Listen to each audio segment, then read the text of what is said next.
Hi friends, स्वागत है आपका हमारे यूट्यूब चैनल आशु फार्मेसी पर। आज हम डिस्कस करेंगे एंटी हाइपरटेंसिव एजेंट के बारे में। तो फ्रेंड्स बने रहिए हमारे वीडियो के साथ। तो फ्रेंड्स, एंटी हाइपरटेंसिव एजेंट को जानने से पहले हमको हाइपरटेंशन जानना बहुत ज़रूरी है कि हाइपरटेंशन होता क्या है। फ्रेंड्स, हाइपरटेंशन जो होता है वो एबनॉर्मली जो है हार्ट रेट इंक्रीज कर जाए। ठीक है, जो ब्लड प्रेशर है हमारा वो हार्ट रेट मतलब पल्स रेट और हमारा जो है ब्लड प्रेशर ये दोनों इंक्रीज कर जाए नॉर्मल रेट से। जो नॉर्मल रेट हमारा होता है 120/80 mmHg जो होता है उससे ज़्यादा अगर हमारा बीपी आ रहा है तो इट मीन्स हाइपरटेंशन। तो फ्रेंड्स, और जो इसको रिलीफ करने के लिए हम जो ड्रग यूज करेंगे वो एंटी हाइपरटेंसिव एजेंट होगा। ठीक है, तो देखिए डिफिनेशन भी यहाँ लिखा हुआ है, पढ़ देते हैं। Hypertension is a disease characterised by abnormally high blood pressure. देखिए वही बात है। Hypertension is classified as primary essential और idiopathic hypertension for which the exact cause is not known. जो प्राइमरी हाइपरटेंशन होता है इसका एग्जैक्ट काज जो होता है वो नोन नहीं होता है, अभी तक वैज्ञानिकों ने इसको नहीं पाया है।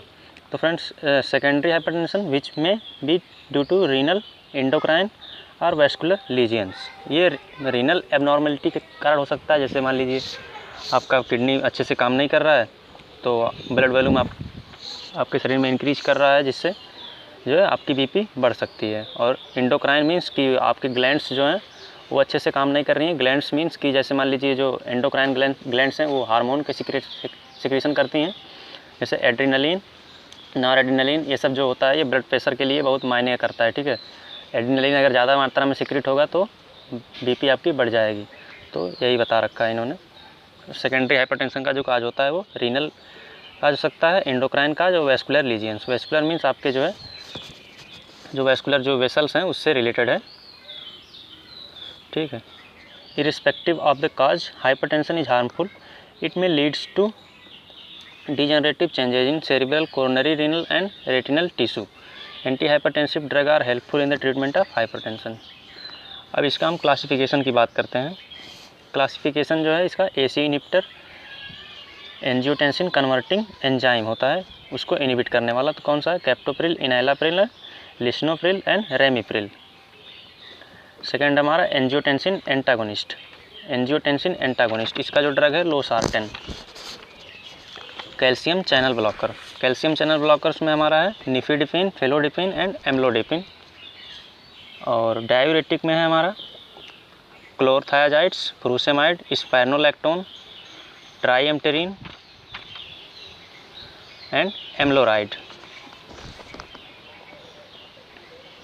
Beta adrenergic blockers. Beta adrenergic blockers जो है ये भी एक प्रकार का एंटागोनिस्ट है, जिसमें है propranolol, metoprolol and atenolol. Alpha adrenergic blockers में हमारा है प्राजोसिन एंड टेराजोसिन एंड फिनोटोलामाइन। और सेंट्रल सिम्फोलाइटिक्स में हमारा है clonidine and methyl dopa. 8 type का है हमारा जो आठवां जो है हमारा वैसोडाइलेटर्स, आर्ट्रियोलर एंड वेनोलर।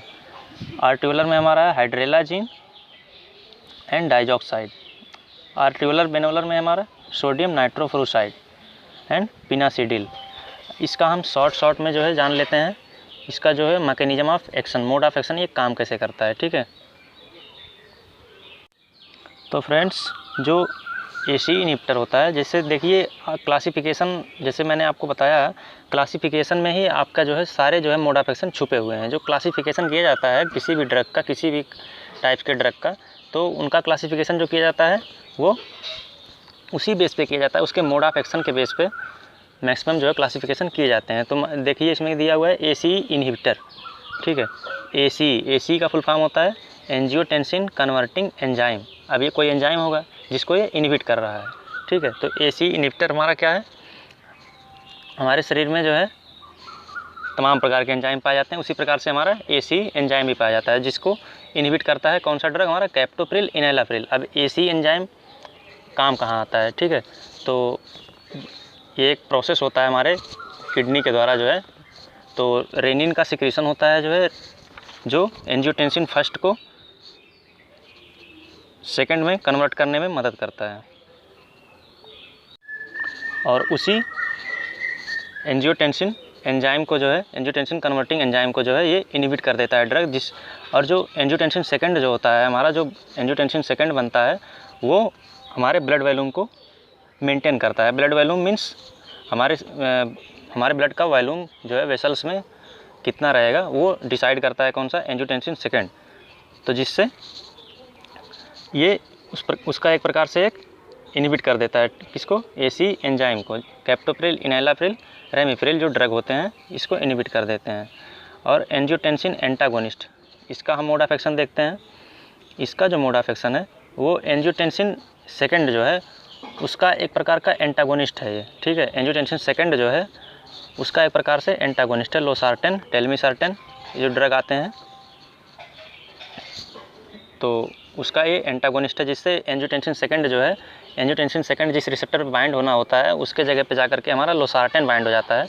तो लोसार्टेन जब बाइंड हो जाएगा तो क्या होगा, ये ब्लॉक कर देगा उस रिसेप्टर को, जिससे जो है एंजियोटेंसिन अपना इफेक्ट शो नहीं कर पाएगा, जिससे ब्लड वॉल्यूम इंक्रीज नहीं होगा और हमारी बीपी नॉर्मल रहेगी, ठीक है। Calcium channel blockers, calcium channel blockers जो होते हैं, अब देखिए इसका भी जो नाम से ही पता चल रहा है, calcium channel blockers means calcium channel को ब्लॉक करने वाली ड्रग। तो इसमें जो ड्रग है निफिडिपिन, फेलोडिपिन, एम्लोडिपिन, डिल्टियाजैम, ये सारे ड्रग हैं। तो हमारे जो है किसमें, हार्ट में जो है मायोकार्डियम लेयर का नाम आपने सुना होगा, उसमें जो है कैल्शियम चैनल्स पाए जाते हैं। और आपने शुरू से पढ़ते हुए आया होगा कि कैल्शियम जो होता है ये मसल कॉन्ट्रैक्शन में हेल्प करता है, ठीक है। तो कैल्शियम चैनल होते हैं जिसके द्वारा कैल्शियम की एंट्री होती है किसमें, मायोकार्डियम लेयर में। मायोकार्डियम लेयर कहाँ, हार्ट में, ठीक है। तो जिससे कार्डियक कॉन्ट्रैक्टिलिटी कंट्रोल होती है। और ज़्यादा कैल्शियम जब मायोकार्डियम लेयर में एंट्री करेगा तो क्या होगा, कार्डियक कॉन्ट्रैक्टिलिटी इंक्रीज कर जाएगी, जिससे बीपी इंक्रीज हो जाती है। तो जब कैल्शियम चैनल ब्लॉकर्स हम ड्रग लेते हैं तो उसी कैल्शियम चैनल को ये ब्लॉक कर देता है, जिससे कार्डियक कॉन्ट्रैक्टिलिटी नॉर्मल हो जाती है और हमारी बीपी नॉर्मल हो जाती है।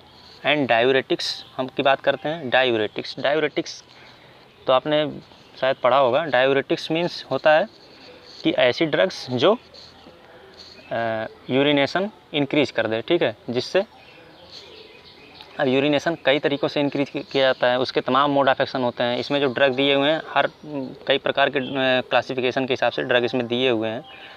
तो कई ऐसे होते हैं ड्रग्स जो रीअब्जॉर्प्शन को इनहिबिट कर देते हैं, कोई होते हैं ग्लोमेरुलर फिल्ट्रेशन को इंक्रीज कर देते हैं, ग्लोमेरुलर ब्लड फ्लो को इंक्रीज कर देते हैं, जिससे जो है यूरिनेशन प्रोसेस फ्रिक्वेंटली होता रहता है और यूरिन के लिए हमको बार बार जाना पड़ता है यूरिनेशन के लिए। तो जिससे हमारा ब्लड वॉल्यूम डिक्रीज होता है। इसका जो मेन फंडा है डायूरेटिक का वो है ब्लड वॉल्यूम डिक्रीज करना है। और ब्लड वॉल्यूम की डिक्रीज कैसे होगा, डायूरेटिक के द्वारा डिक्रीज होगा, जिससे ब्लड से जो है एक्स्ट्रा वाटर जो है उसको निकाला जाएगा। और एक्स्ट्रा वाटर एंड सॉल्ट भी जो आपने पढ़ा होगा, सॉल्ट भी जो है इंक्रीज करते हैं किसको, बीपी को, ठीक है। तो एक्स्ट्रा साल्ट एंड वाटर जो रिटेंशन हुआ है हमारे जो है ब्लड वेसल्स में, उनको जो है रिमूव करना है किसके द्वारा, किडनी के द्वारा। किडनी का यही तो काम है। तो इसमें जो ड्रग हैं क्लोरथायाजाइड, फ्रूसेमाइड, स्पाइनोलेक्टोन, ट्राइएम्ट्रिन, एम्लोराइड, तो ये क्या करते हैं, यूरिनेशन प्रोसेस को इंक्रीज कर देते हैं, ठीक है। जिससे ब्लड वॉल्यूम डिक्रीज हो जाता है और हमारी बीपी नॉर्मल हो जाती है। अब बीटा एड्रेनर्जिक ब्लॉकर्स जो होते हैं, इसमें ड्रग है प्रोपैनोलॉल, मेटोप्रोलोल एंड एटेनोलॉल। तो बीटा एड्रेनर्जिक ब्लॉकर, आप बीटा के नाम से पता चल रहा है, बीटा एक प्रकार का रिसेप्टर होता है, ठीक है। बीटा रिसेप्टर जो होता है उससे एड्रेनलिन बाइंड करता है। एड्रेनलिन का जिक्र हमने पहले किया है उसके डिफिनेशन में, हाइपरटेंशन के डिफिनेशन में। तो बीटा एड्रेनर्जिक ब्लॉकर्स जो होते हैं ये बीटा रिसेप्टर को बाइंड कर देते हैं। बीटा रिसेप्टर से बाइंड कौन होता है, एड्रेनलिन बाइंड होता है। एड्रेनलिन को जो है ये, एड्रेनलिन का एक प्रकार से एंटागोनिस्ट है ये, ठीक है। जब एड्रेनलिन का काम क्या होता है, वैसोकंस्ट्रिक्शन, फाइट एंड फ्लाइट हार्मोन आपने सुना होगा। Adrenaline fight and flight hormone भी नाम से जाना जाता है। तो beta adrenergic blockers, beta channel मतलब बीटा जो रिसेप्टर है उसको ब्लॉक कर देगा ये ड्रग, जिससे एड्रेनलिन हमारा उस पर बाइंड नहीं होने पाएगा और एड्रेनलिन अपना रिस्पांस नहीं दे पाएगा, जिससे हमारी बीपी वैसोकंस्ट्रिक्शन हो रहा है। किससे?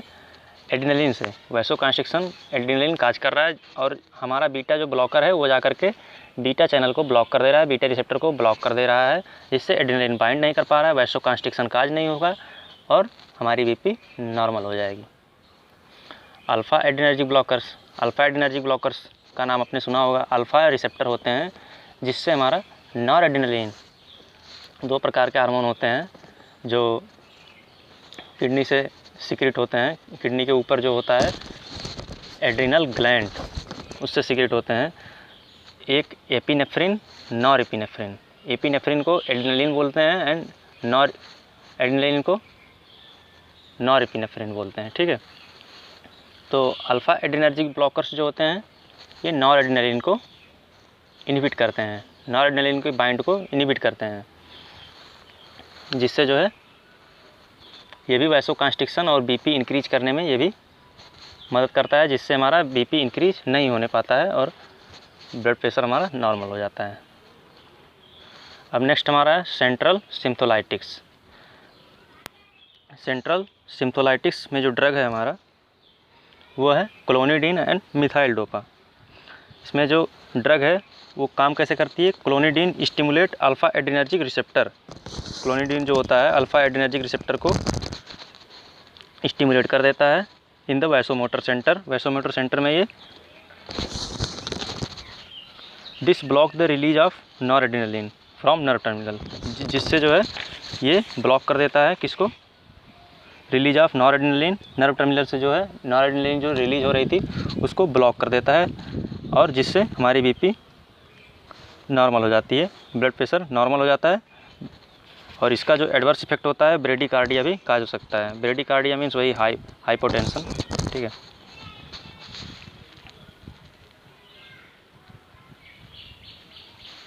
नेक्स्ट हमारा जो है